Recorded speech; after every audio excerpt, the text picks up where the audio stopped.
the big deal. Title X Committee on the Judiciary. Subtitle A Immigration and Law Enforcement Matters. Immigration fees. Applicability of the immigration law, the asylum fee, employment authorization document fee, immigration parole fee, special immigrant juvenile fee, temporary protected status fee, visa integrity fee, Form I-94 fee, annual asylum fee relating to renewal and extension of employment authorization for parolees, fee related to renewal and extension of employment authorization for asylum applicants, fee relating to renewal and extension of employment authorization for aliens granted temporary protected status, fees relating to application for adjustment of status, electronic system for travel authorization fee, electronic visa update system fee for aliens orders removed in absentia, inadmissible alien apprehension fee, amendment to authority to apply for asylum. Part 2. Immigration and Law Enforcement Funding. Appropriation for the Department of Homeland Security.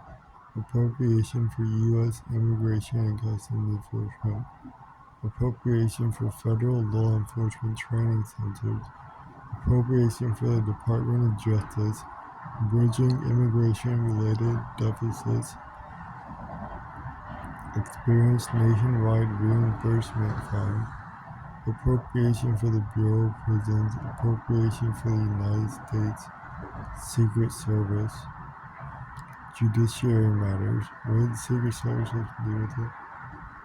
Appropriation to the Administrative Office of the United States Courts. Appropriation for the Federal Judicial Center.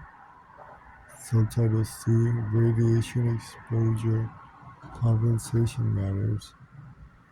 Extension of fund. Claims relating to atmospheric testing. Claims relating to uranium mining. Claims relating to Manhattan Project rates. Limitation on claims. Title I. Committee on Agriculture, Nutrition, and Forestry. Subtitle A. Nutrition. Reevaluation of 50 food plans. In general, Section 3 of the Food and Nutrition Act of 2008 was amended by striking subsections U and inserting the following. 50 food plan. In general, the term 50 food plan means a diet required to feed a family of 4 persons consisting of a plant and a woman aged 20 to 50, a child aged 6 through 8, and a child ages 9 through 11, using the items and quantities of food described in the report of the Department of Agriculture entitled 50 Food Plan 2021, and each successor report updated pursuant to this subsection, subject to the conditions that A. The relevant market basket to the 50 food plan shall only be changed pursuant to paragraph 4. B. The cost of the 50 food plan shall be the basis of uniform allotment for all households, regardless of the actual composition of the household. And C. The cost of the 50 food plan may only be adjusted in accordance with this subsection. 2. Household adjustments. The Secretary shall make household adjustments using the following ratios of household sizes as a percentage of the maximum 4-person allotment. A. For a 1-person household, 30%. For a two-person household, 55%. For a three-person household, 79%. For a four-person household, 100%. For a five-person household, 119%. For a six-person household, 143%. For a seven-person household, 158%. For an eight-person household, 180%. For a household of 9 persons or more, an additional 22% per person, which additional percentage shall not total more than 200%. Allowable cost adjustments. The Secretary shall make most adjustments in the Thrifty Food Plan for Hawaii and the urban and rural parts of Alaska to reflect the cost of food in Hawaii and urban and rural Alaska. B. Make cost adjustments in the separate Thrifty Food Plans for Guam and the Virgin Islands of the United States to reflect the cost of food in those states, but not to exceed the cost of food in the 50 states and the District of Columbia. And C.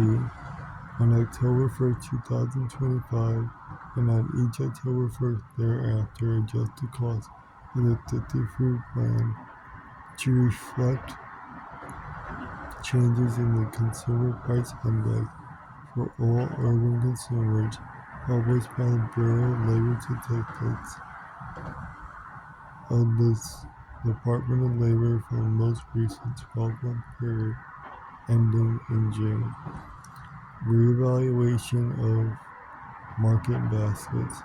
Reevaluation not earlier than October 1st, 2027. The Secretary may reevaluate the market baskets of the Thrifty Food Plan based on the current food prices, food composition data, consumption patterns, and dietary guidance. Cost neutrality. The Secretary shall not increase the cost of the Thrifty Food Plan based on a re-evaluation under this paragraph. Conforming amendments. Section 16, C1A 22 of the Food and Nutrition Act of 2008, 7 U.S.C. 2025, C1AII 2 is amended by striking Section 3U4 and inserting Section 3U3. Section 19A2A2 of the Food and Nutrition Act of 2008 is amended by striking Section 3U4 and inserting Section 3U3. Section 25A2 of the Food and Nutrition Act of 2008, 7 U.S.C. 2036A2 is amended by striking Section 3U4 each place it appears and inserting Section 3U3. Section 10102, modifications to SNAP work requirements for able-bodied adults. Exceptions. Section 60 of the Food Nutrition Act of 2008, U.S.C. 2015-0, is amended by striking paragraph and inserting the following. Exceptions paragraph shall not apply to an individual if the individual is under 18 or over 65 years of age, medically certified or physically or mentally unfit for employment, a parent or other member of the household with responsibilities for a dependent child under 14 of age, otherwise exempt under subsection D2, a pregnant woman, an Indian, or an urban Indian as such terms are defined in paragraph 13 and 28 of section 4 of the Indian Health Care Improvement Act, or widely stated the term Indian. A California Indian described in section 809A, the Indian Healthcare Improvement Act. Standardizing Enforcement Section 604 of the Food and Nutrition Act of 2008, 7 U.S.C. 2015-04 is amended.